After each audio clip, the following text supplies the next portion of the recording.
மனுவோட கண் பார்வை பறிப்போனதும் தாசனை அவனை பாத்துக்க சொல்லிட்டு குருமாதா வெளியே போனதையும் போன எபிசோட்ல பார்த்தோம். இன்னைக்கு எபிசோட்ல மனு தாசன் கிட்ட கேக்குறேன், எல்லாரும் வெளியே போயிட்டாங்களா, வாழ்நாள் முழுக்க இதே மாதிரி கண் பார்வை இல்லாம இருக்க வேண்டி வந்துருமோன்னு அழுகிறான். ஆண்டவா இது என்ன இப்படி ஆயிடுச்சு, நான் வருத்தப்பட்டு இருக்கேன். தாசன் சொல்றான், நீ ஏன் மணியன் கிட்ட அவன் சக்தி வாய்ந்தவனா இருந்தா அவனோட பார்வை சக்தி எடுக்கட்டும்னு சொன்ன, நீ சொன்ன வார்த்தை பழிச்சிருச்சோன்னு எனக்கு பயமா இருக்கு அப்படிங்கிறான். மனு அது கேட்டுட்டு அழுகவும், நான் அப்போ உங்ககிட்ட ஒன்று சொன்னேன்னா நீ அதை கோச்சுக்காம ஏத்துக்குவியா அப்படின்னு கேட்கறான். என்ன அப்படின்னு மனு கேட்கவும் தாசன் சொல்றான், கண்ணனுக்கு வாக்கு சக்தியும் கேட்கிற சக்தியும் மணிகண்டன் தானே கொடுத்தான், அவன் கிட்ட கேட்டா அவனுக்கு பாக்குற சக்தியும் கொடுப்பான், நீ அவன்கிட்ட வெறுப்பை ஒதுக்கிட்டு அவன்கிட்ட கேட்டு பாக்குறியா அப்படின்னு சொல்லவும் அதுக்கு மனு கோவமா, அப்படி மணிகண்டனோட திவ்ய சக்தினாலதான் எனக்கு பார்வை கிடைக்கணுங்கிற அவசியம் இல்ல, எங்க அப்பா நல்ல சிறந்த ஒரு கண் வைத்தியரை கூட்டிட்டு வருவாரு, கண்டிப்பா அந்த வைத்தியத்துல எனக்கு கண் பார்வை கிடைச்சிடும், அது வரைக்கும் இந்த வேதனையை நான் பொறுத்துக்கிறேன் அப்படிங்க. தாசன் நான் சொல்றது கேளு அப்படிங்கிறான். இல்ல நீ எதுவுமே சொல்ல வேண்டாம், உனக்கும் கஷ்டமா தான், நீ வெளியே போய்க்கோ அப்படிங்கிறான் மனு. அடுத்த காட்சியில குரு மணிகண்டன் கிட்ட சொல்லிட்டு இருக்காரு, இந்த ஆபத்தான காலகட்டத்திலையும் கூட அவனோட அகங்காரத்தை விடல,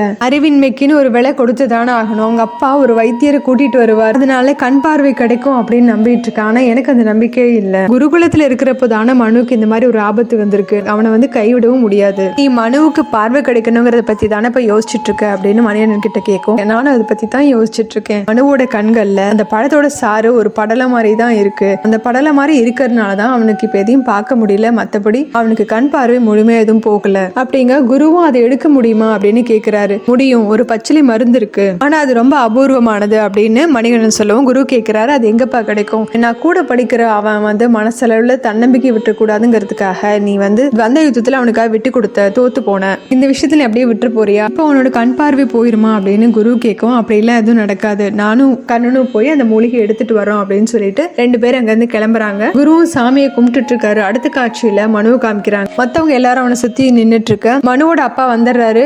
மனுவோட அப்பா பதட்டமா என்னாச்சுன்னு கேட்கவும் மனு என்னால பார்க்க முடியல அப்படிங்கிறான். அது கேட்டுட்டு மனுவோட அப்பாவும், எப்படியாவது என் பையனை காப்பாத்துங்க வைத்தியரே, எனக்கு மனு ஒரே பையன்னு தெரியும்ல, அவனோட கண்ணுக்கு காட்சி வேணும் அப்படின்னு அழுக. வைத்தியரும் கொஞ்சம் பொறுமையா இருங்க, பயப்படாதீங்க, நான் முதல்ல பரிசோதிச்சு பாக்குறேன் அப்படின்னு சொல்லிட்டு மனு கிட்ட என்னாச்சுப்பான்னு கேட்கவும், ரொம்ப சகிக்க முடியாத வலியோட இருக்கு, வேதனையா இருக்கு அப்படின்னு மனுவும் சொல்லவும், இவர் நாடி பிடிச்சு பார்த்துட்டு கொஞ்சம் பொறுமையா இரு, பயப்படாத, அவன் கண்ணுக்கு ஒரு மருந்து போடுறேன் அப்படின்ட்டு ஏதோ ஒரு மருந்து அவன் கண்ணுக்கு ஊத்திட்டு கண்ணை நல்லா திறந்தே வச்சிரு, கண்ணு முழுக்க அந்த மருந்து பரவணும் அப்படின்னு வைத்தியர் சொல்லவும் மனு அதே மாதிரி செய்யறான். வைத்தியர் கொஞ்ச நேரத்துல ஒரு துணி எடுத்து அவனோட கண்களை கட்டிட்டு, நாளைக்கு காலையில வரைக்கும் மருந்து வேலை செய்யட்டும், நம்ம காலையில பாத்துக்கலாம் அப்படின்ட்டு குரு கிட்ட மனு அது வரைக்கும் கொஞ்ச நேரம் படுத்திருக்கட்டும், அப்படியே அமைதியா படுத்திருந்தா போதும் அப்படிங்கிறாரு. ஒன்னேரும் கேட்கிறாரு, அவனோட கண் பார்வை திரும்ப கிடைச்சிருமா அப்படின்னு கேட்கிறாரு. வைத்தியர், நான் என்னால செய்ய முடிஞ்சு செஞ்சிருக்கேன், இதுக்கு மேல பலனை ஆண்டவன் தான் கொடுக்கணும், எல்லாருமே ஆண்டவன்ட்ட பிரார்த்தனை பண்ணுவோம் அப்படிங்கிறாரு. வைத்தியர் இங்க இருந்து கிளம்பினதும் குரு மனுவோட அப்பா கிட்ட, நீங்க அழுகாதீங்க, நீங்க அழுதீங்கன்னா மனு ரொம்ப வருத்தப்படுவான், கொஞ்சம் பொறுமையா இருங்க, எல்லாம் சரியாயிரும் அப்படின்னு அவர் அங்க இருந்து கூட்டிட்டு போயிடுறாரு. அடுத்த நாள் காலையில எல்லாரும் மனு பாக்குறாங்க. வைத்தியர் எந்திரிக்க வேண்டாம் அப்படின்னு சொல்லிட்டு, நல்லா தூங்கினியா அப்படின்னு கேட்கிறாரு. நல்லா தூங்கி எந்திரிச்சிட்டேன் அப்படின்னு மனுவும் சொல்றான். இப்போ உனக்கு கண்ணு வலிக்குதா அப்படின்னு கேட்டது, இப்போ ரொம்ப குறைஞ்சிருச்சு அப்படின்னு மனு சொல்லவும் வைத்தியர் ரொம்ப நிம்மதியாகி, சரி வலி குறைஞ்சிருக்கு அப்படின்னா கண்டிப்பா மருந்து கண்ணு முழுக்க பரவி இருக்குன்னு அர்த்தம், கண்டிப்பா அவனோட கண் பார்வை கிடைக்கிறதுக்கு வாய்ப்பு இருக்கு அப்படின்னு எல்லாரும் கொஞ்சம் திருப்தி ஆறாங்க. எல்லாரும் எதிர்பார்ப்போட இருக்க